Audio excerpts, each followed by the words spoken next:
today? Week after it was 199.4. This week 205.6. Much better. January 16th, Monday. I've been home all week today from the LA. And there was no update last week. I didn't put up the second part of the LA because there's no real footage. It was just me walking around with the camera, kind of shooting my mouth off, and it wasn't like I didn't film at the expo. There was like loud music from Strength Cartel across from us that last time I filmed the Olympia, I wound up having to, I put up the video and they actually wouldn't let the video go up on YouTube. There were so many different types of music because it has multiple groups and not just one group. It actually pulled it down. I had to chop it up and it was a pain in the ass. I was like, fuck it. I'm just not going to film while I'm there. So I didn't film. And lo and behold, as fate would fucking be, last Saturday I got fucking sick again. Okay, so this video is why am I shrinking? Okay, I know why I'm shrinking. It fucking sucks. So I got to LA, and you guys saw the other video of me in LA when I first got there, like literally when I on the plane and stuff, and when I first got there. Saturday at the expo. To those of you that came out, thank you so much for coming out. I had heard before I got there, everyone was sick. Everybody's sick in LA. They're sick, they're sick, they're sick. Jeremy Buendia was laid up for a couple of days. Everybody, Strength Cartel, those guys were telling me everybody was sick. Pitbull was like, oh, everybody's been sick.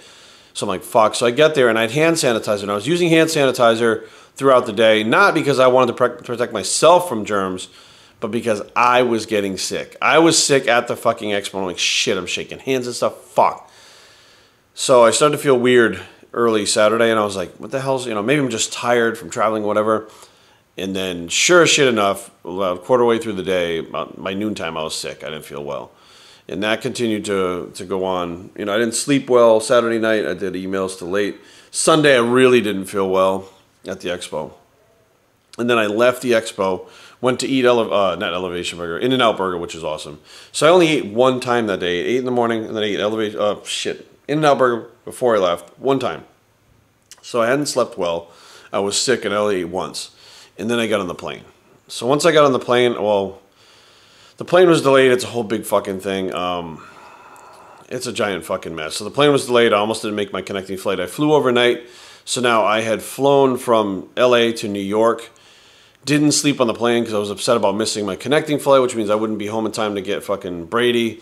And it was just a fucking mess. And I wound up getting home after being up for 32 hours straight and being sick at the same time. And only eating one meal. And I barely had any water. So I was like dehydrated, hadn't eaten, hadn't slept, and was sick. And I tell you right now, I haven't been up that long straight, like that many hours, not being on drugs like ecstasy and shit since I was like in my 20s. And even then I was on drugs to keep me up and keep me going. So I don't even know how the fuck I power through. I told Aaron, I was like, I don't think I'm going to be able to drive from the airport. I'm on the phone with him, like, I'm going to have to sleep in the car at the airport just to be able to fucking function and drive home. I'm going to crash the fucking car. But I did wind up getting home, and you go past this tired and you get to like a point where you're like weird. I don't know how to explain fucking what it feels like. But so, I mean, last week was just kind of a bust. Like I was sick, and I train when I'm sick too, but I was like sick and tired. Like, sick and tired, motherfucker. Now I was sick and tired. At the same time, I was banged up. I was in pretty fucking rough shape, and I didn't slept like, fuck. I got home and I tried to sleep, and I only slept for a couple hours that Monday. I didn't even make it to my clients because my flight was delayed in LA. My flight was delayed in here. So I was looking forward to literally having that crazy schedule of getting back to my clients at the same day after traveling. I'm like, I can do this. I was fucking pumped up, and by the time I got home and flights were delayed, I'm like, fuck, there's no way I'm going to make it. Fuck. It was a nightmare of a day, which, it sounds like I'm complaining, but this is just stuff that happens when you do this traveling stuff that I think most people, when's the last time you were up for 36 hours straight? When the last time you're standing on your feet for 8 hours, shaking hands with people, trying to not let them know that you're fucking sick? Most people call in when they're sick. They don't go to work, or they go to work and they do something where they don't have to integrate with people and interact with them, making them know, nonstop without eating or drinking for the entire fucking day. Like, it is it is hard to do.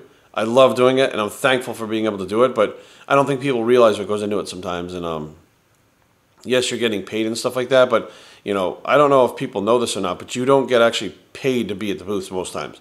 I know some guys do. I don't get actually paid to be at the booth. I get my expenses taken care of out there, but while I'm actually there at the booth, I'm actually not getting paid. I don't get paid to be there. Like, that time that I'm there is not included in my salary that I get per month. And that is not included in, I don't get compensated anything extra for that whatsoever. And, you know, it's one of those things where you're doing it literally, if you're doing it like that, you're doing it because you want to reach people and meet the people that support you. You're not doing it for money. So be aware, guys. If you see guys at these booths, doesn't mean that they're automatically getting paid. You know, they may be getting flown out there, but, you know, spending fucking 16 hours for a weekend not getting paid really isn't like super glamorous and shit. It's not always glamorous. It's just not. So let's do a physique update. You guys saw where I'm at. I'm at 205, which I'm sure last week if I had done a physique update, I was probably like fucking 195 pounds. Like, that's how bad it was. It was so fucking bad last week. I get back in the gym. Well, I never left the gym, but I was in the gym training and doing just light pump squeezing workouts because of the fact that I had no strength. I mean, I tried, but I had no strength in me whatsoever. Let's fix this fucking camera angle again. But the idea was to stay on point and maintain and not lose ground and go backwards. So this is what I look like after being out for, well, not out, but not being able to train full force for a week at 205. And I did have my cheat meals yesterday, so that stayed, you know, normal where it usually is. But the 205 mark is kind of where I want to stay for a while. Aaron and I are leaving for Mexico in a couple weeks, so I'd like to kind of, I don't know, I guess I'll just maintain. I don't really need to be any leaner than this. I don't need to be any bigger than this. Pushing it either way right now doesn't make any sense. Unless I do some photo shoots coming up towards the Arnold in a few weeks, I'll probably just maintain this for a while and see what I feel like doing. So the training is still the muscle time and attention training. Excuse me. I'm trying to really add more sets in. Excuse me, my voice is still fucked up. In not train to failure, which is, you know, what I did in the past and what I've been doing for the last few weeks. So the idea is to continuously keep the muscle under tension, keep it stimulated so the muscle does activate and overload, but you're not using progressive resistance trying to get bigger, and just try to remain fuller. I can even tell right now that I'm a little bit flatter than I normally am. I can tell just by looking at myself that I'm definitely flatter than I normally am. But we're going to, I hear Brady walking behind me, so we're going to take him out. Look what he did. See, he got up. I'm filming, so he laid in his little bed. Look. You want to go outside, buddy? Yeah, we're going to take him outside and do what we do with him and eat our first meal of the day and get this shit on the move. Today's Martin Luther King Day, which, so for those of you that are not in America, everybody has the day off today. So one of two things is going to be happening now in America. Where I live, Virginia, close to D.C., the inauguration is taking place this week. So people are starting to come into town for Donald Trump being put into the White House. At the same time, you get people off, so I'm sure fucking shit's going to be scattered everywhere. So, we're excuse me. We're going to take him for his morning walk and get this day started. So, let's get it done. So, Brady gets his, we call it boo-boo rice, which is just white rice, and his special French bulldog food. Because the rice helps keep his poop solid, because he's like a not solid pooper a lot of times. So, oh boy. That's so sure. I don't know why he takes his food and runs over there with it. It's on the carpet. He eats his food on the carpet. Why do you do that? It's fun. Oh. What the fuck? I don't know why you bring it up. Gets every fucking milk and kernel though.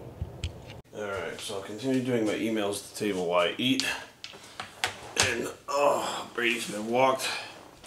Something you guys might not know is I always have eye drops on me all the time. I have like genetic dry eye and genetic redness to my eyes. My father had it, and eventually he had glaucoma, which due to his diabetes, so I gotta watch that shit, you know. Diabetes runs in my family, glaucoma does. Obviously cancer, all that stuff. So I'll do my emails, eat, Brady's walked. One of Aaron's friends gave us something called Shefa. I don't know if you guys out there who are Israeli, ever heard of this stuff? I'd never heard of it, but it's pretty cool. And I'm fully aware right now, I got this thing of water sitting in front of me. I need to get this whole thing down during this meal. Hands down, I am so fucking bad with my water. Like, I'm always dehydrated because I never get enough water in. I try like a motherfucker, but sometimes I forget to eat. So if I'm forgetting to eat, I'm really forgetting to drink water, so.